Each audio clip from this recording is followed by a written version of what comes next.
ನಮಸ್ಕಾರ. ಮಾನವೀಯ ಸ್ನೇಹಿತರ ಒಕ್ಕೂಟದ ಜಿಲ್ಲಾ ವಾರ್ತೆಗೆ ಸ್ವಾಗತ. ನಾನು ಲೀಲಾವತಿ ಮಡಿಕೇರಿ. ಮೊದಲ ಬಾರಿ ಐಪಿಎಲ್ ಚಾಂಪಿಯನ್ಸ್ ಆಗಿ ಬೆಂಗಳೂರಿಗೆ ಆಗಮಿಸಿದ ಬೆಂಗಳೂರು ರಾಯಲ್ ಚಾಲೆಂಜರ್ಸ್ ಆರ್ಸಿಬಿ ತಂಡವನ್ನು ಉಪಮುಖ್ಯಮಂತ್ರಿ ಡಿಕೆ ಶಿವಕುಮಾರ್ ಎಚ್ಎಎಲ್ ವಿಮಾನ ನಿಲ್ದಾಣದಲ್ಲಿ ಸರಕಾರದ ಪರವಾಗಿ ಸ್ವಾಗತಿಸಿದರು.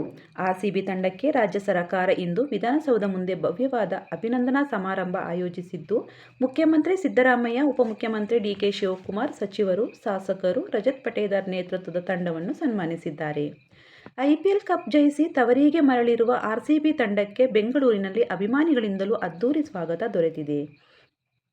ಆರ್ಸಿಬಿ ತಂಡದ ಐಪಿಎಲ್ ಗೆಲುವಿನ ಸಂಭ್ರಮಾಚರಣೆಯ ವೇಳೆ ಚಿನ್ನಸ್ವಾಮಿ ಕ್ರೀಡಾಂಗಣದಲ್ಲಿ ದುರಂತ ಸಂಭವಿಸಿದ್ದು, ಅಪಾರ ಸಂಖ್ಯೆಯ ಅಭಿಮಾನಿಗಳು ಸೇರಿದ್ದರಿಂದ ಕಾಲ್ತುಳಿತ ಉಂಟಾಗಿ 11 ಮಂದಿ ಅಭಿಮಾನಿಗಳು ಮೃತಪಟ್ಟಿದ್ದು, 50ಕ್ಕೂ ಹೆಚ್ಚು ಜನರು ಅಸ್ವಸ್ಥಗೊಂಡಿರುವ ಮಾಹಿತಿ ಲಭ್ಯವಾಗಿದೆ.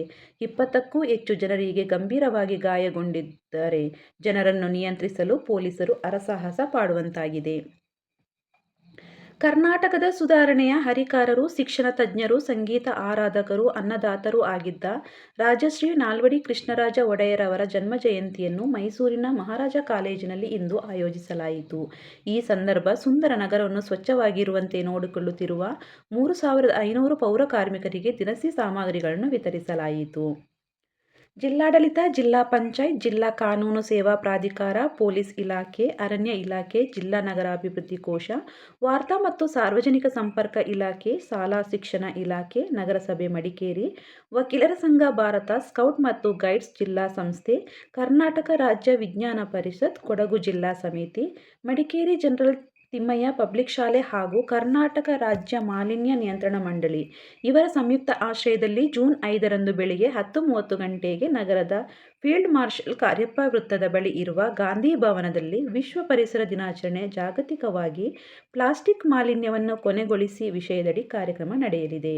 ಈ ವೇಳೆ ಮೇ 30ರಂದು ಆಯೋಜಿಸಿದ್ದ ಚಿತ್ರಕಲೆ ಮತ್ತು ಪ್ರಬಂಧ ಸ್ಪರ್ಧೆಯಲ್ಲಿ ವಿಜೇತ ಮಕ್ಕಳಿಗೆ ಪ್ರಶಸ್ತಿ ಪ್ರದಾನ ಮಾಡಲಾಗುತ್ತದೆ ಎಂದು ಪರಿಸರ ಅಧಿಕಾರಿ ರಘುರಾಮ್ ತಿಳಿಸಿದ್ದಾರೆ. ವಿರಾಜಪೇಟೆ ಹೋಬಳಿಯ ಆರ್ಜಿ ಗ್ರಾಮದ ಮಳೆ ಹಾನಿ ಪ್ರದೇಶಕ್ಕೆ ಉಪವಿಭಾಗಾಧಿಕಾರಿ ವಿನಾಯಕ ನರ್ವಾಡೆ ಭೇಟಿ ನೀಡಿ ಪರಿಶೀಲನೆ ನಡೆಸಿದರು.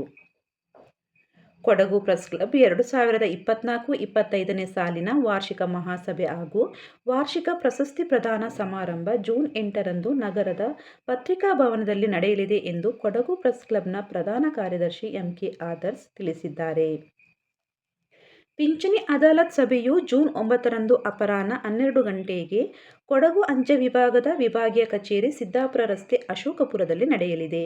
ಸಭೆಯಲ್ಲಿ ಕೊಡಗು ಅಂಚೆ ವಿಭಾಗದ ಪೋಸ್ಟ್ ಪಿಂಚಣಿ ಸಂಬಂಧಿಸಿದ ಎಲ್ಲಾ ತರಹದ ಅಹವಾಲುಗಳನ್ನು ಸ್ವೀಕರಿಸಿ ಚರ್ಚಿಸಲಾಗುತ್ತದೆ ಎಂದು ಕೊಡಗು ಅಂಚೆ ವಿಭಾಗದ ಅಂಚೆ ಅಧೀಕ್ಷಕರು ತಿಳಿಸಿದ್ದಾರೆ.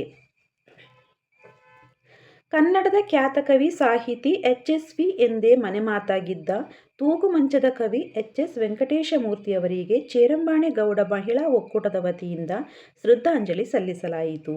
ಒಕ್ಕೂಟದ ಮಾಸಿಕ ಸಭೆಯಲ್ಲಿ ಎಚ್.ಎಸ್.ವಿರವರ ಭಾವಚಿತ್ರಕ್ಕೆ ಪುಷ್ಪನಮನ ಸಲ್ಲಿಸಲಾಯಿತು. ಸಭೆಯ ಅಧ್ಯಕ್ಷತೆ ವಹಿಸಿ ಮಾತನಾಡಿದ ಕಡ್ಲೇರ ತುಳಸಿ ಮೋಹನ್, ಒಕ್ಕೂಟದ ವತಿಯಿಂದ ಇಂತಹ ಕಾರ್ಯಕ್ರಮಗಳನ್ನು ಹಮ್ಮಿಕೊಳ್ಳುವುದರಿಂದ ಅಗಲಿದ ಅಮೂಲ್ಯ ಚೇತನಗಳ ಪರಿಚಯ, ಸಾಧನೆಗಳನ್ನು ಮೆಲುಕು ಹಾಕುವಂತಾಗುತ್ತದೆ ಹಾಗೂ ಅವರ ಬದುಕು ಬರಹಗಳಿಗೆ ಗೌರವ ನೀಡಿದಂತಾಗುತ್ತದೆ ಎಂದು ತಿಳಿಸಿದರು. ಉದ್ಯೋಗದ ಮಾಹಿತಿ. ಕೊಡಗು ಜಿಲ್ಲೆಯಲ್ಲಿರುವ ಪರಿಶಿಷ್ಟ ಪಂಗಡದ ವಾಲ್ಮೀಕಿ ಆಶ್ರಯ ಶಾಲೆಗಳಲ್ಲಿರುವ ವಿದ್ಯಾರ್ಥಿಗಳಿಗೆ ಇಂಗ್ಲಿಷ್ ಕಲಿಕೆಗಾಗಿ ಗೌರವಧನ ಆಧಾರದ ಮೇಲೆ 8 ಅತಿಥಿ ಶಿಕ್ಷಕರ ಹುದ್ದೆಗೆ ಅರ್ಜಿ ಆಹ್ವಾನಿಸಲಾಗಿದೆ. ಅರ್ಜಿ ಸಲ್ಲಿಸಲು ಜೂನ್ 10 ಕೊನೆಯ ದಿನವಾಗಿದೆ. ಹೆಚ್ಚಿನ ಮಾಹಿತಿಗೆ ಕಚೇರಿ ದೂರವಾಣಿ ಸಂಖ್ಯೆ 082722000500 ಸಂಪರ್ಕಿಸಬಹುದಾಗಿದೆ. ಕರ್ನಾಟಕ ವೀರಶೈವ ಲಿಂಗಾಯತ ಅಭಿವೃದ್ಧಿ ನಿಗಮ, ಡಿ. ದೇವರಾಜ ಅರಸು ಹಿಂದುಳಿದ ವರ್ಗಗಳ ಅಭಿವೃದ್ಧಿ ನಿಗಮ, ಕರ್ನಾಟಕ ಮಡಿವಾಳ ಮಾಚಿದೇವ ಅಭಿವೃದ್ಧಿ ನಿಗಮ, ಕರ್ನಾಟಕ ಸವಿತಾ ಸಮಾಜ ಅಭಿವೃದ್ಧಿ ನಿಗಮ ಹಾಗೂ ಕರ್ನಾಟಕ ಅಲೆಮಾರಿ ಅಭಿವೃದ್ಧಿ ನಿಗಮಗಳಿಂದ ವಿವಿಧ ಯೋಜನೆಗಳಡಿ ಸೌಲಭ್ಯ ಪಡೆಯಲು ಅರ್ಜಿ ಆಹ್ವಾನಿಸಲಾಗಿದೆ. ಸ್ವಯಂ ಉದ್ಯೋಗ, ಶೈಕ್ಷಣಿಕ ಸಾಲ ಯೋಜನೆ, ಗಂಗಾ ಕಲ್ಯಾಣ ಹೀಗೆ ವಿವಿಧ ಯೋಜನೆಗೆ ಅರ್ಜಿ ಆಹ್ವಾನಿಸಿದ್ದು ಜೂನ್ 30 ಕೊನೆಯ ದಿನವಾಗಿದೆ. ಅರ್ಜಿಗಳನ್ನು ಸೇವಾ ಸಿಂಧು ಗ್ರಾಮ 1, ಬೆಂಗಳೂರು 1, ಕರ್ನಾಟಕ 1 ಕೇಂದ್ರದಲ್ಲಿ ಆನ್ಲೈನ್ ಮೂಲಕ ಸಲ್ಲಿಸಬಹುದಾಗಿದೆ. ಕೊಡಗು ಜಿಲ್ಲೆಯ ಮಳೆಯ ವಿವರ. ಜಿಲ್ಲೆಯಲ್ಲಿ ಬುಧವಾರ ಬೆಳಿಗ್ಗೆ 8:30ಕ್ಕೆ ಕೊನೆಗೊಂಡಂತೆ ಕಳೆದ 24 ಗಂಟೆ ಅವಧಿಯಲ್ಲಿ ಸರಾಸರಿ 10.47 ಮಿಲಿಮೀಟರ್ ಮಳೆಯಾಗಿದೆ. ಕಳೆದ ವರ್ಷ ಇದೇ ದಿನ 17.79 ಮಿಲಿಮೀಟರ್ ಮಳೆಯಾಗಿತ್ತು.